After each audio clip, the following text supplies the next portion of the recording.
오늘 에스라 5장 성전 복원 5번째 시간 성전 재건 다시 시작이라는 말씀으로 함께 은혜 나눠보도록 하겠습니다. 서론부터 시작할게요. 에스라서의 주요 내용은 성전 재건과 신앙 공동체의 재건입니다. 기원전 586년 남유다는 바벨론에 의해 패망하고 포로로 끌려갔습니다. 이것은 죄악으로 가득한 가나안 땅과 이스라엘 백성들을 정결케 하는 과정이었습니다. 약속대로 이스라엘 백성들은 기원전 538년 고레스 칙령으로 돌아와 성전을 지을 수 있게 됩니다. 그해 2주 다음에 2월부터 성전에 기초석을 놓으며 성전 재건을 시작하였지만 이방의 방해 세력들로 인해 성전 재건이 계속 지연이 됩니다. 이렇게 18년이라는 세월이 지나가 버리게 되어집니다. 거기 밑에 표 보시면 고레스 왕 때 고레스 칙령으로 이주하게 되어졌고요. 1차 포로 귀환입니다. 감비세스는 성경에 안 나오고 그 이후로 이제 18년 정도가 지났습니다. 그래서 거기 보면 스룹바벨 성전 재건 520년부터 516년 4년 동안 건물을 짓게 되어집니다. 다리오 때 이야기가 오늘 본문에 있는 내용입니다. 그러면 본문 자세히 한번 살펴보죠. 다시 한번 교독해 보도록 하겠습니다. 우리 성도님들이 먼저 읽어봐 주세요. 시작. 이에 예루살렘에서 하나님의 성전 공사가 바사왕 다리오 제2년까지 중단되니라.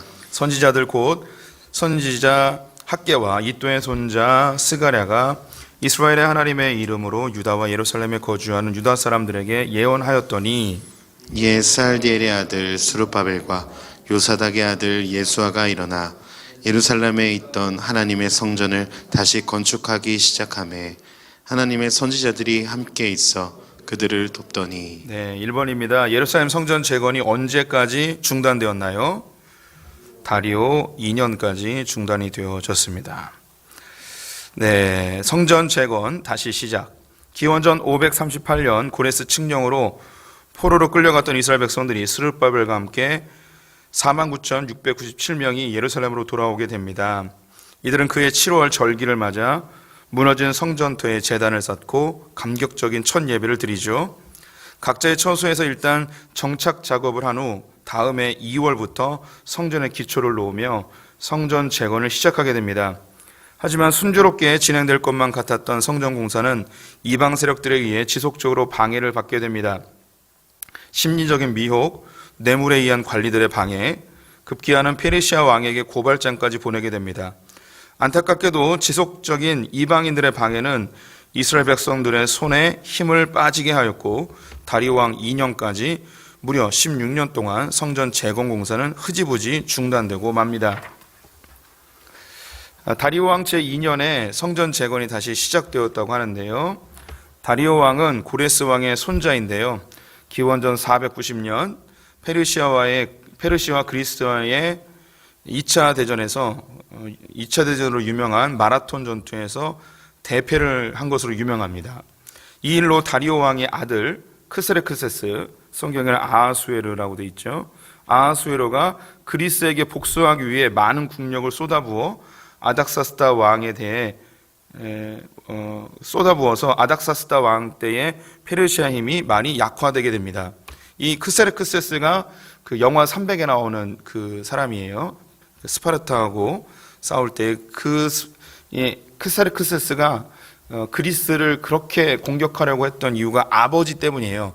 아버지가 대패를 해서 아버지를 너무너무 사랑하는 그런 효자였었습니다. 그런데 그 그리스까지 갔는데 그리스 사람들이 그 이주해서 섬으로 도망갔어요. 그래서 갔다가 닥쳤던 게 지붕 쳐다보는 격이 돼가지고 이 오랜 원정 속에서 힘이 점점 빠지고 그래서 페르시아가 아하수에르 왕 때에 힘이 많이 약화되어졌습니다. 계속 읽어볼게요. 하나님의 성전을 재건하는 것은 이스라엘의 심장을 다시 뛰게 하는 것이었습니다.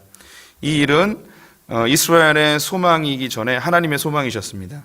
16년 동안 여러 가지 방해로 낙심해 있던 이스라엘을 다시 일으켜 세우기 위해 하나님은 2명의 선지자를 보내십니다. 그들은 학개와 스가랴입니다. 학개는 여호와의 절기, 축제라는 뜻이고요. 스가랴는 여호와께서 기억하신다는 뜻입니다. 이 두 이름을 합하면 하나님께서 이스라엘로 기억하셔서 절기를 지킬 수 있도록 선지자 2명을 보내신 것이라고 이해해도 좋을 것 같습니다.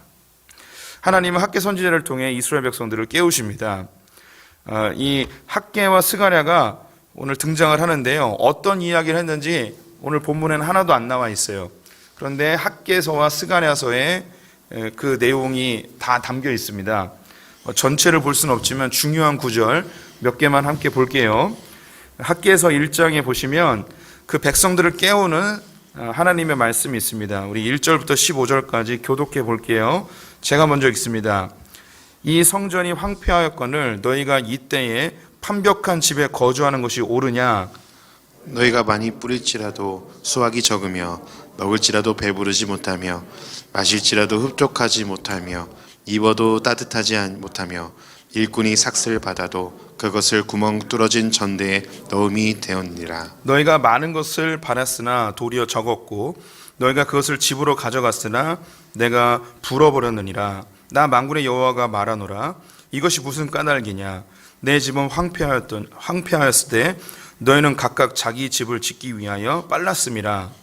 그러므로 너희로 말미암아 하늘은 이슬을 그쳤고 땅은 산물을 그쳤으며 여호와께서 스알디엘의 아들 유다 총독 스룹바벨의 마음과 여호사닥의 아들 대제사장 여호수아의 마음과 남은 모든 백성의 마음을 감동시키심에 그들이 와서 만군의 여호와 그들의 하나님의 전 공사를 하였으니 그때는 다리오 왕 제2년 여섯째 달 24일이었더라. 네, 학개가 이스라엘 백성들에게 손을 놓고 있는 이스라엘 백성들을 깨우는 선포의 말을 하였습니다. 근데 그 내용이 조금은 심각합니다. 그리고 이 학개 말씀으로도 우리 성도들에게 그 많은 내용들을 설교할 수 있는데요. 굉장히 중요한 본문이에요. 그래서 조금 설명을 해보도록 하겠습니다. 이스라엘 백성들은 바벨론에서 돌아올 때에 고레스의 배려로 많은 은금을 받아가지고 왔습니다. 예루살렘에 귀환한 사람들은 자원하여 또한 은금을 드렸죠. 이것으로 성전 건축 자재를 구매하였고 특별히 레바논의 백향목을 수입해 왔습니다. 그런데 성전 공사가 중단된 것이죠. 관리가 소홀해지자 사람들은 성전 건축 자재를 가져가 자신의 집을 짓는 데 사용하였습니다. 그들은 판벽한 집을 만들었다고 하는데요. 판벽한 집은 흙벽돌 집에 나무로 외장을 장식한 것입니다. 보기도 좋을 뿐 아니라 단열에도 효과가 있어서 부유층만 누릴 수 있었던 것입니다. 거기 학개서 1장 4절에 보면 너희가 이때 판벽한 집에 거주하는 것이 옳으냐라고 되어 있습니다. 9절 후반부에 보면 내 집은 황폐하였을 때 너희는 각각 자기의 집을 짓기 위하여 빨랐음이라 라고 되어 있죠. 이스라엘 백성들이 성전 건축을 16년 동안 방치하면서 거기에 쌓아두었던 자재를 가지고 자기네 집 공사하는데 이걸 쓴 거예요. 그래서 흑벽돌이나 돌로 짓고서 그 외장으로 이 백향목을 거기다 장식을 한 거죠. 이게 이제 그 당시에는 흔히 있었던 일이 아닙니다. 굉장히 부유한 사람들만 할 수 있었던 것인데요. 이스라엘 백성들이 이스라엘 자기 집을 짓는데 하나님의 성전의 재료들을 갖다 쓰면서 나타나는 현상이 우리 집 이렇게 열심히 잘 짓고 또 내가 열심히 농사 짓고 열심히 일하면 내가 부유해지겠구나 뭐 이런 생각을 했던 것 같아요. 그런데 이제 뒤에 나오겠지만 그들이 많이 뿌려도 수확이 적고 먹어도 배부르지 않고 마셔도 목마르고 많은 것을 바랬는데 오히려 적게 거둬들이고 집에 가져갔는데 손에 남는 건 없고 이런 거죠. 우리 성도님들의 삶하고 되게 비슷하지 않습니까? 열심히 벌었는데 뭐 남는 건 없고 뭔가 열심히 먹었는데 여전히 배고프고 뭔가 열심히 즐겁게 살았는데 여전히 뭔가 부족하고 이런 형태가 됐다는 거예요. 그러면서 하나님이 그들을 진단하시기 시작합니다. 우리 3페이지 가시면은 이스라엘 백성들은 성전 건축을 위해 모였지만 방해와 시련이 생기자 마음이 낙심되어 건축을 중단하였습니다. 그들은 성전을 건축하기 위한 자재를 이용해 자신들의 집을 짓는 어리석은 일을 하게 됩니다. 이들은 시간이 갈수록 마음이 강팍해지고 하나님에 대한 원망이 차오르게 됩니다. 씨를 뿌려도 수확이 적고 먹어도 배부르지 않고 마셔도 만족을 모르는 삶을 살아가게 된 것이죠. 우리의 인생은 먹고 마시고 좋은 집에 살면 만족스러울 것 같지만 절대 그렇지 않습니다. 성전은 단순한 예배의 장소가 아닙니다. 하나님과의 만남의 장소이죠. 하나님과의 만남이 없다면 절대 인생의 목마름은 해결되지 않습니다. 이스라엘 백성들이 집을 잘 지었어요. 잘 지었을 뿐만 아니라 외장들도 백향목으로 아주 멋지게 장식을 해놓은 거예요. 그러면은 행복해야죠. 배불러야죠. 부유해야죠. 기뻐야죠. 그런데 살면 살수록, 그곳에서 열심히 살면 살수록 자신들에게 손에 잡히는 건 없고 더 목마르고 더 배고파지는, 정말 그들이 배고프고 정말 그들이 목말랐을까요? 잘 사는 사람들도 있었을 것입니다. 근데 만족을 모르는 거죠. 지금 여기 나와 있는 이야기들은 실제적인 가난에 대한 이야기인과 동시에 그들 안에 만족이 없음을, 감사가 없음을 보여주는 표현들입니다. 그럼 그 근본적인 이유가 뭘까요? 왜 그들은 만족하지 못하는 삶을 살았을까요? 하나님의 집을 짓는 것보다 너희 집을 짓는 것을 더 빨리 하였기 때문에 이야기하는 거죠. 우선순위가 바뀌었다는 거예요. 하나님을 통하여서 얻어지는 이 영적인 만족감이 있어야지 다른 것도 만족스러운데, 다른 걸 아무리 만족스럽게 하여도 하나님과의 관계에 만족감이 없으면 그들은 늘 목마르고 늘 배고프게 되어 있다는 것입니다. 이것을 사마리아 여인을 만났던 예수님이 유사하게 이야기하죠. 너에게 남편을 데려와라. 그래. 남편이 없습니다. 네 말이 옳다. 네가 지금 6번째 남자랑 살지만 그 남자도 네 남편이 아니다. 이 그 사마리아 여인을 통해서 보여주고 있는 것은 우리 사람들이 이제 그 신부이고 우리에게 정말 충분한 만족을 줄 수 있는 그 남편을 찾고 있는 우리의 모습을 보여주고 있습니다. 6번째까지 남편을 찾아봤지만 이 남편도 나를 만족시켜주지 못하고 늘 목마르고 늘 배고프고, 근데 진짜 예수님이 나타난 거예요. 7번째 남편으로 나타난 것이죠. 요한복음의 중요한 주제가 신랑으로 오신 예수 그리스도이거든요. 그래서 이 예수 그리스도가 7번째로 오신 남편, 진짜 남편, 완전한 충만함을 줄 수 있는 그 남편이라는 거예요. 그러면서 예수님께서 하시는 이야기가 요한복음 4장 13절에서 14절 같이 읽어보겠습니다. 시작. 예수께서 대답하여 이르시되 이 물을 마시는 자마다 다시 목마르려니와 내가 주는 물을 마시는 자는 영원히 목마르지 아니하리니 내가 주는 물은 그 속에서 영생하도록 솟아나는 샘물이 되리라. 예수님이 나를 마시는 자는 영원히 목마르지 아니한다. 왜냐하면 이 물 속에 영생이 담겨있기 때문이다 라고 이야기합니다. 이 영생은 무엇인가? 요한복음 17장 3절에요. 영생은 곧 유일하신 참 하나님과 그가 보내신 자 예수 그리스도를 아는 것이라고 이야기합니다. 여기서 이 알다라는 것이 남자와 여자가 온전히 하나 되어지는, 연합되어진, 한 몸 되어짐을 이 알다라고 표현을 합니다. 완전한 연합이죠. 친밀한 교제, 하나님과의 하나됨, 이것을 통해서 영생, 여기에 우리의 그 갈증이 해결되어지고 배고픔이 해결되어지고 우리의 불만족이 해소되어지는 그 모든 것들이 하나님을 알고 예수 그리스도를 알아가는 것 속에서 얻어진다는 것입니다. 이것이 우리의 샘물이고 우리의 양식이 되어지는 것이죠. 그래서 지금 이 학계를 통하여서 이스라엘 백성들에게 선언한 거예요.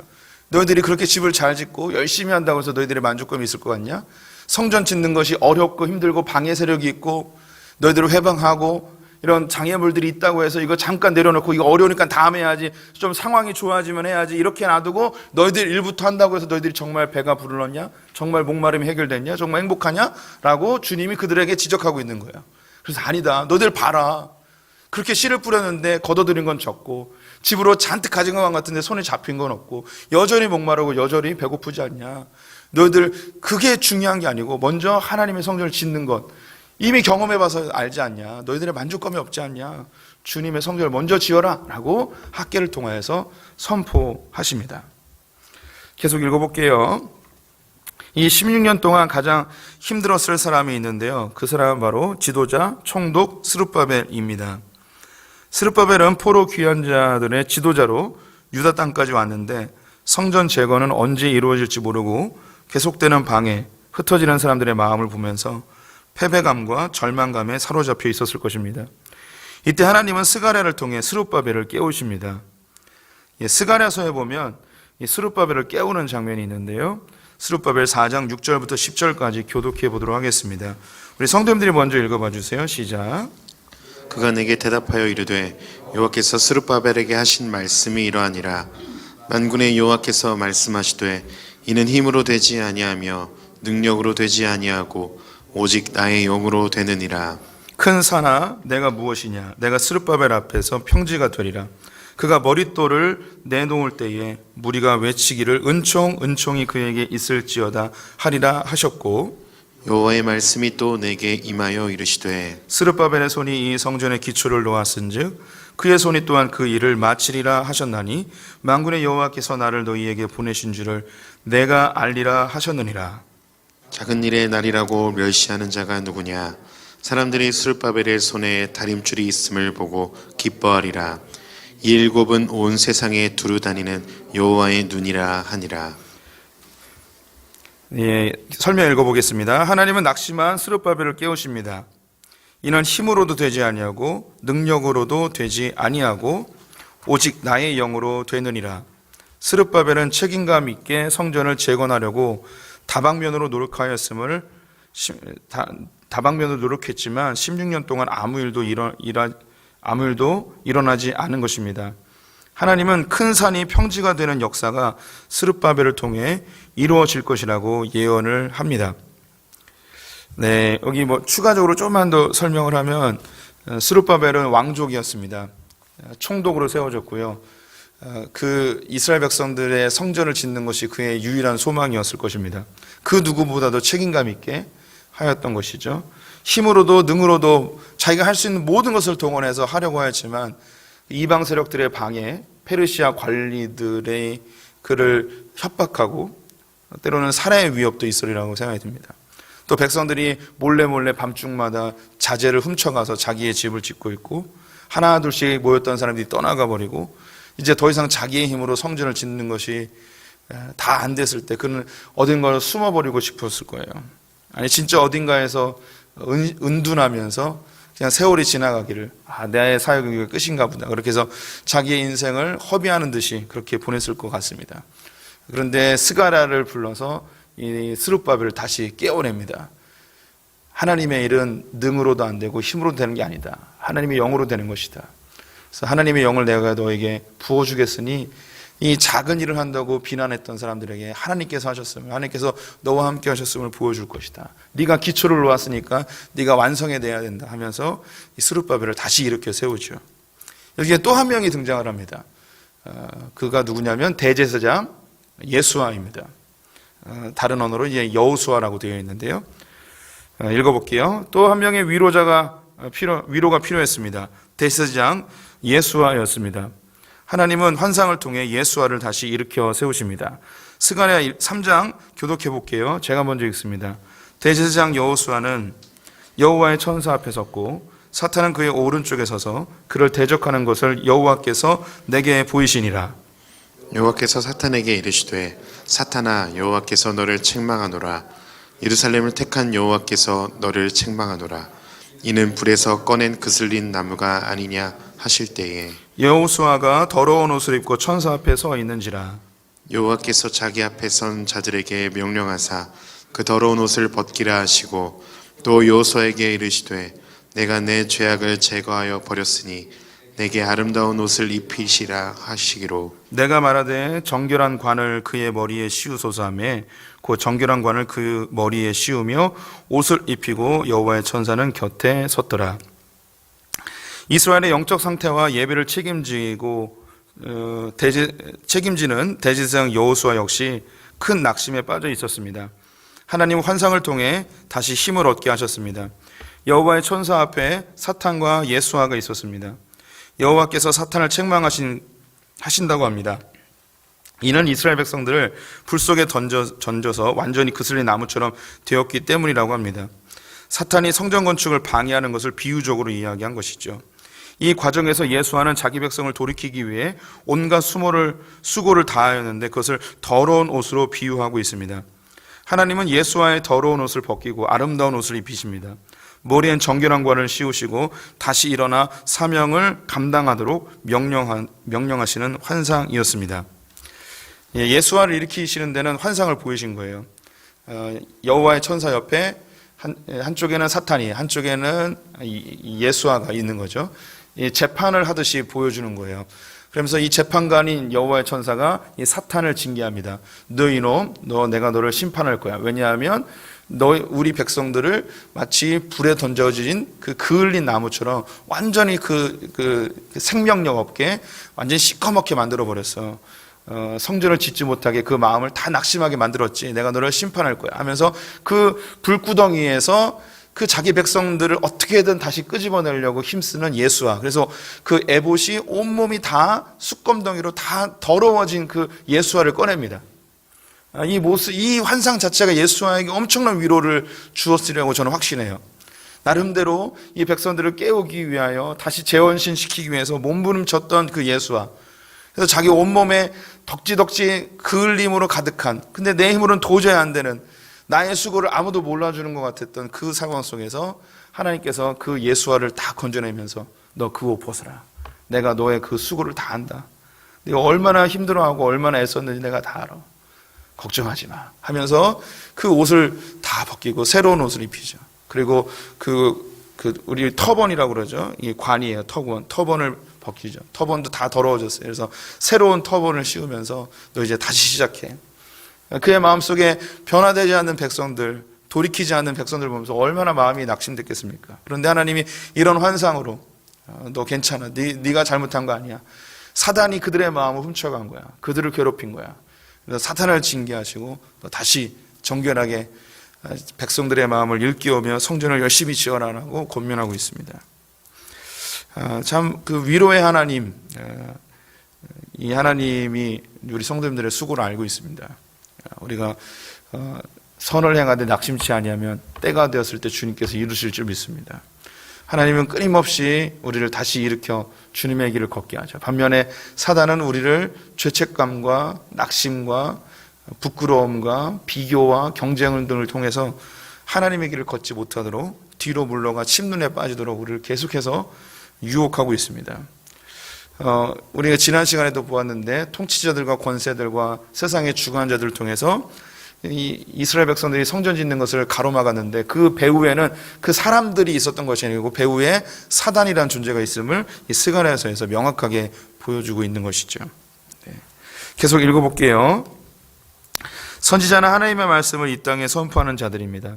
하나님의 말씀에서 벗어난 백성들을 돌아오게 하는 자들이기도 하죠. 모세는 이스라엘 백성들이 모두 선지자가 되기를 원한다고 하였습니다. 이것은 하나님의 마음을 깨달아 선포하는 삶을 살기 원하는 것이죠. 모세의 소망은 오순절 성령 강림 이후 이루어지게 되었습니다. 성령님이 임하시면 마지막 날에 자녀들이 예언할 것이라고 한 것이 이루어진 것이죠. 우리 시대에는 선지자가 필요합니다. 참된 예언자, 참된 선지자는 바로 이것입니다. 고린도전서 14장 3절에서 5절 같이 읽겠습니다. 시작.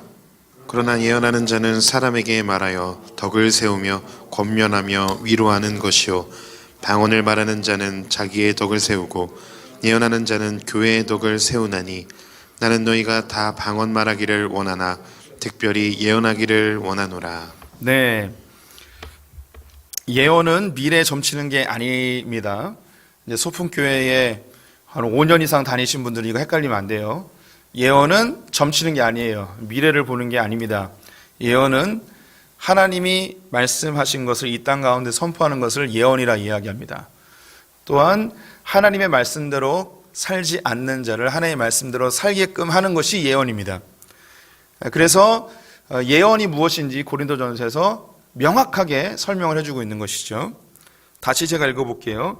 예언하는 자는 사람에게 말하여 덕을 세우며 권면하며 위로하는 것, 이게 예언입니다.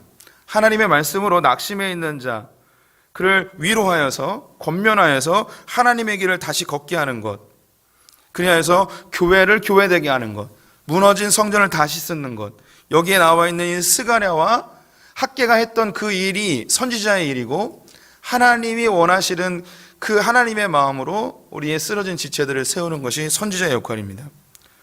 예수님이 선지자로 왕으로 제사장으로 오셨듯이 우리도 똑같이 이 삼중직을 부여받았습니다. 그래서 우리 성도님들은 거부할 수 없습니다. 성도님들이 성령을 받았기 때문에 예언하는 자이고 선지자이십니다. 점치라는 이야기가 아니고 쓰러져 있는, 낙심하여 지쳐있는 자에게 성전을 지속적으로 지을 수 있게 교회로 온전히 세워질 수 있게 우리 성도님들은 하나님의 말씀으로 그들을 권면해야 되고 위로해야 되고 덕을 세워줘야 됩니다. 이게 우리의 사명입니다. 이 강단에서 흘러나오는 이 말씀이 바로 이러한 말씀이 되어야 되는 것이죠. 그래서 이 예언을 다른 말로 가르침이라고도 합니다. 그래서 이 예언을 요즘으로 이야기하면 목사의 사역이라고도 하게 되는데요. 이 강단에서 흘러나오는 것은 교회의 덕을 세우고 성도님들을 위로하고 권면하여서 하나님의 몸된 교회를 세워가고 우리 성도님들이 성전으로 지어져 가게 하는 것이 바로 선지자의 역할이죠. 그래서 모세가 얘기한 거예요. 모든 자가 나와 같이 선지자가 되었으면 좋겠다. 하나님의 마음을 본받아서 사람들을 세우는 역할, 사람들을 권면하여 주의 길을 걷게 하는 그 역할을 하기를 원한다고 선언하고 있는 것이죠. 우리 성도님들 모든 분들이 성령으로 충만해서 참된 예언자, 참된 선지자 역할을 하시기를 주님의 이름으로 축원드립니다. 우리 3절부터 5절까지 교독해 보겠습니다. 성도님들 먼저 읽어봐 주세요. 그때 유브라데강 건너편 총독 다뜨네와 스달보스네와 그들의 동관들이 다 나와 그들에게 이르되 누가 너희에게 명령하여 이 성전을 건축하고 이 성곽을 마치게 하였느냐 하기로 우리가 이 건축하는 자의 이름을 아뢰었으나 하나님이 유다 장로들을 돌보셨으므로 그들이 능히 공사를 막지 못하고 이 일을 다리오에게 아뢰고 그 답장이 오기를 기다렸더라. 2번입니다. 유브라데강 건너편 총독과 관리들은 누구에게 고발하였나요? 다리오에게 고발하였습니다. 이방인들의 고발. 하나님은 성전 건축을 중단한 채 손을 놓고 있던 이스라엘 백성들을 위해 학개와 스가랴 선지자를 보내셨습니다. 총독 스룹바벨, 대제사장 예수와 그리고 이스라엘 백성들이 다시 힘을 얻어 선지자들과 함께 성전 재건을 다시 시작하게 됩니다. 영적인 힘이 이처럼 중요합니다. 우리의 성전은 무엇입니까? 신약 시대는 내적 성전, 우리의 마음에 성전이 존재한다고 합니다. 사탄은 끊임없이 우리의 마음을 무너지게 할 것입니다. 낙심하게 하여 하나님과의 관계를 끊고 성전을 파괴한 채 방치하게 할 것입니다. 이때 선지자와 같은 존재들이 필요합니다. 권면과 위로로 다시 성전을 세워가도록 해야 합니다. 그렇다고 문제가 없는 것은 아닙니다. 반복되는 문제는 지속적으로 발생합니다. 유브라데강 건너편 총독 다뜨네와 스발보스네 그리고 그들을 따르는 무리들이 찾아와 건축을 중단시키려고 한 것입니다. 페르시아 제국은 127개의 도로 구성되어 있는데요. 그중에 제5구역이 시리아 지역입니다. 이곳의 총독이 다뜨네입니다. 다뜨네는 유브라데강 서쪽 지역 총독이었는데요. 사실은 주전 502년 제작된 서령 문자 문서에 그의 이름이 역사적으로 고고학적으로 확인됐습니다. 제5구역 안에는 유다 땅도 있었는데요. 유다 땅의 총독이 스룹바벨이었습니다. 다뜨네의 말 한마디면 스룹바벨은 공사를 중단해야 할 상황인 것입니다. 겨우 마음을 잡고 성전 건축을 다시 시작했는데 또다시 멈춰야 할 상황이 된 것이죠. 이 다뜨네가 찾아온 것이 예사로운 일이 아닙니다. 자기 직속 상관인 거예요. 스룹바벨에게는. 그래서 다뜨네가 중단하라고 그러면 바로 중단해 버려야 되는 거예요. 자기 구역 안에 시리아 지역 제5구역에 한 국가에서 성전과 성벽을 짓고 있는 거죠. 이제 수도를 다시 재건하는 거예요. 이 다뜨네에게는 엄청난 리스크가 있는 일이죠. 그래서 찾아가서 뭐 하는 일이냐? 누가 이 일을 시켰냐? 누구의 명령이냐라고 묻는 것입니다. 그때에 그만둬라고 하면 바로 그만둬야 되는 거예요. 그런데 감사하게도 하나님께서 도우셔서 중단은 멈추게 됩니다.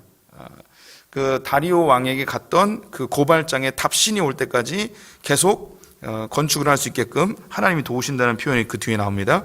계속 읽어볼게요. 누구 허락으로 성전과 성벽을 공사하느냐고 묻습니다. 유다의 지도자들은 떨리는 목소리로 공사에 연관된 사람들 가장 중요한 것이 고레스 칙령임을 언급합니다. 다뜨네 일행은 웃기고 자빠졌네 당장 그만둬 라고 할 수 있었는데 할 줄 알았는데 하나님의 은혜로 중단은 피해갈 수 있게 되었습니다. 에스라 기자는 이것이 하나님의 도움이라고 정확하게 기록하고 있습니다.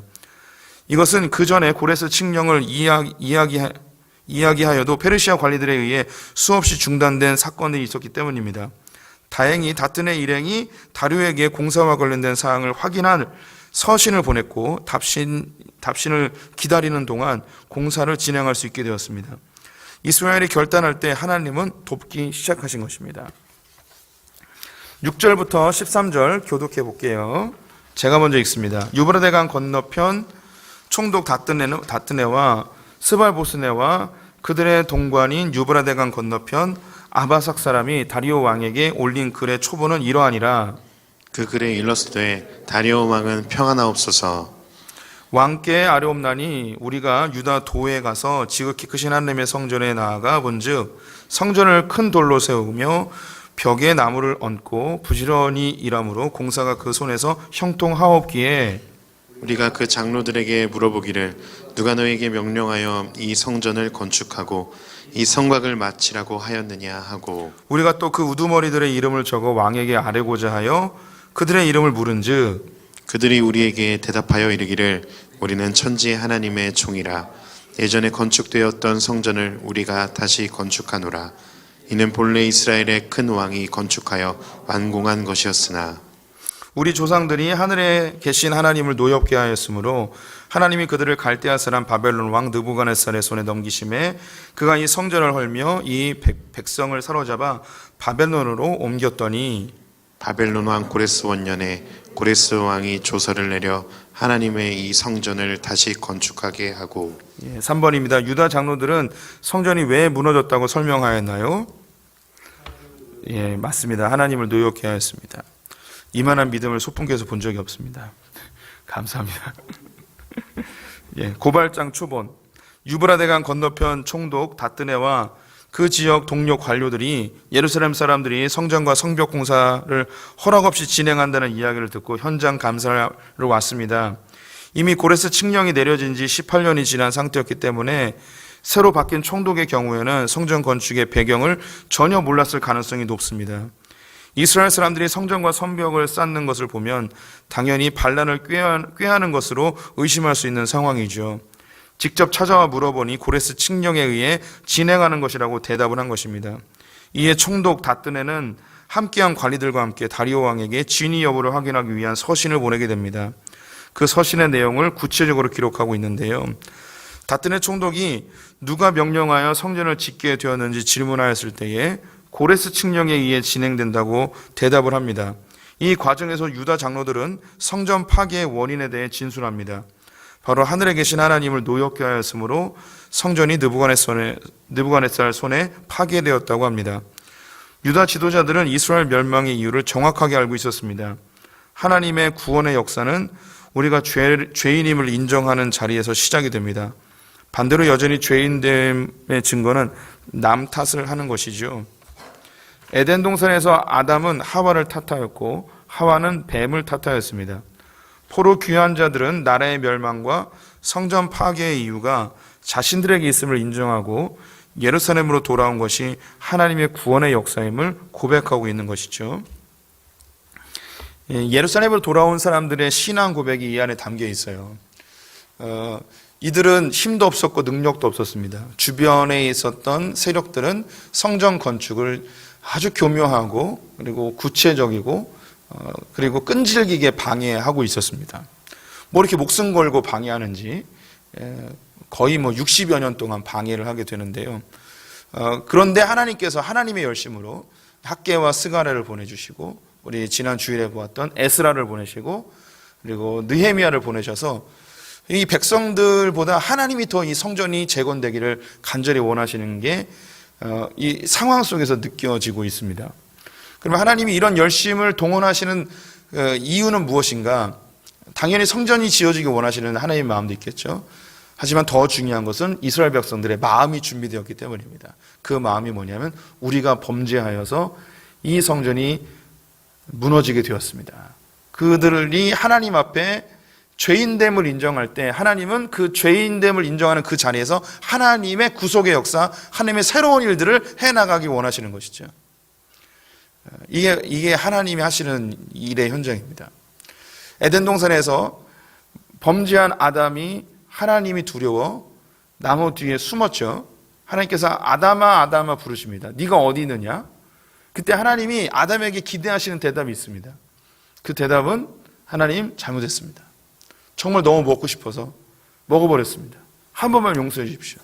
그가 혹시 그 마음속에 거짓으로 이런 변명 어린 그런 이야기를 했을지라도 잘못했습니다. 이 이야기를 듣고 싶은 거죠. 그런데 하나님이 만들어주신 저 여자 때문에 내가 이걸 먹고 말았습니다. 남을 탓하게 됩니다. 유사한 상황이 또 창세기 4장에 넘어가면 가인이 아벨을 죽이죠. 그때 하나님이 또 가인을 찾아가십니다. 가인아, 네 동생 어디 있냐? 하나님이 기대하시는 답이 있죠. 제가 너무 화딱지가 나서 한 대 툭 쳤는데 죽었습니다. 용서해 주십시오. 내 가인의 대답은 내가 동생을 돌보는 자입니까? 하나님이 원했던 답이 아니었습니다. 사울에게도 그러하였습니다. 이 짐승의 우는 소리가 뭡니까? 하나님께 예배드리기 위해서 가져왔습니다. 주님이 원하시는 것은 자기가 완벽하게 사는 것이 아니고 자기의 죄를 인정하고 하나님께 무릎 꿇는 것이죠. 다윗이 밧세바를 범하였을 때 나단 선지자가 찾아가 그의 죄를 지적하자 최고 권력의 다윗은 그 작은 몸짓의 선지자 앞에 무릎을 꿇고 바로 그 도적이 저입니다 하며 무릎을 꿇는 그 다윗의 모습, 그곳에서 하나님께서는 새로운 일을 행하시죠. 이스라엘 백성들이 큰 믿음이 있어서 성전을 건축한 게 아니었습니다. 정말 중요한 것은 그들이 범죄하여 하나님께서 징계하셨는데 이곳에 와서 하나님, 우리가 죄인입니다. 이걸 다시 일으켜 세우실 분은 주님이십니다라고 인정하는 것, 주님을 주님으로 인정해 드리는 것, 하나님 용서하기로 다 준비되신 분이에요. 그분 앞에 우리의 죄를 고백하고 인정할 때 하나님 그곳에서 새로운 역사를 해 나가시죠. 우리 요한일서 1장 9절 10절 말씀 같이 읽어보겠습니다. 시작. 만일 우리가 우리 죄를 자백하면 그는 미쁘시고 의로우사 우리 죄를 사하시며 우리를 모든 불의에서 깨끗하게 하실 것이요 만일 우리가 범죄하지 아니하였다 하면 하나님을 거짓말하는 이로 만드는 것이니 또한 그의 말씀이 우리 속에 있지 아니하니라.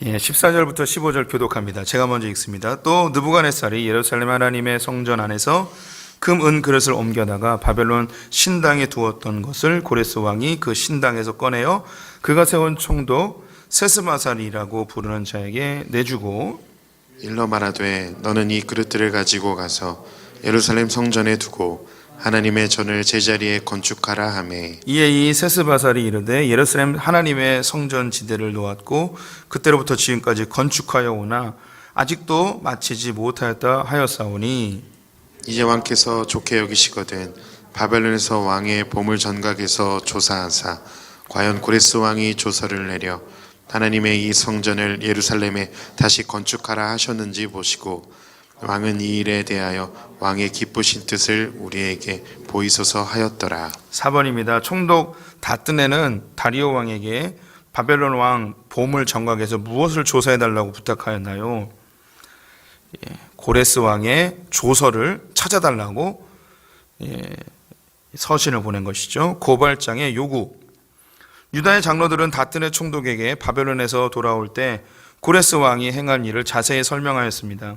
느부갓네살 왕이 예루살렘 성전에서 옮겨온 금은 그릇들을 고레스 왕이 꺼내어 총독 세스바살을 통해 가져가 예루살렘 성전 자리에 재건하라는 것이었죠. 그 세스바살이 예루살렘 성전의 기초를 놓았지만 지금까지 마치지 못했다는 내용입니다. 세스바살이 정확히 누군지는 알 수 없지만 이스라엘 백성들이 귀환할 때 책임을 맡은 총독으로 보입니다. 후에 본국으로 돌아갔는지 사라져버렸습니다. 어떤 이들은 세스바살이 왕에게 미움을 사서 노예 신분으로 전락하였다고 설명하기도 합니다. 이렇게 18년이 흘러 다시 건축을 시작하려고 하였는데 고레스 측력이 정말 존재하는지 확인해달라고, 그리고 다리오 왕의 뜻은 무엇인지 알려달라고 부탁하는 것이 서신의 내용이었습니다. 결과는 어떠했을까요?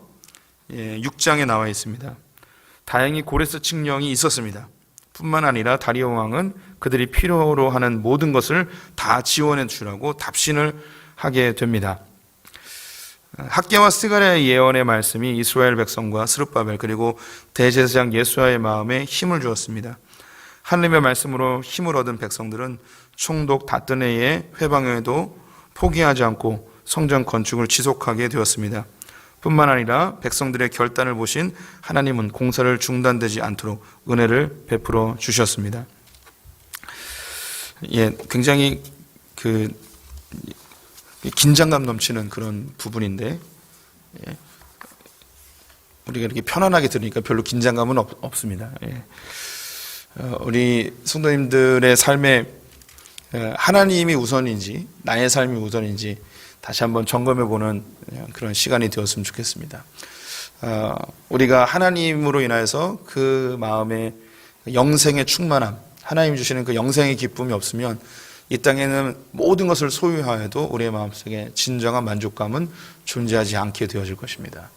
우리 안에 있는 내적인 성전이 잘 지어졌을 때 우리가 많이 있건 적게 있건 높건 낮건 부유하건 가난하건 관계없이 참된 기쁨과 만족을 누리는 일체의 비결을 배우게 되어지는 것이죠. 우리 성도님들이 주님의 영생으로 충만해져서 참된 기쁨을 누리시기를 축원드립니다. 기도하겠습니다.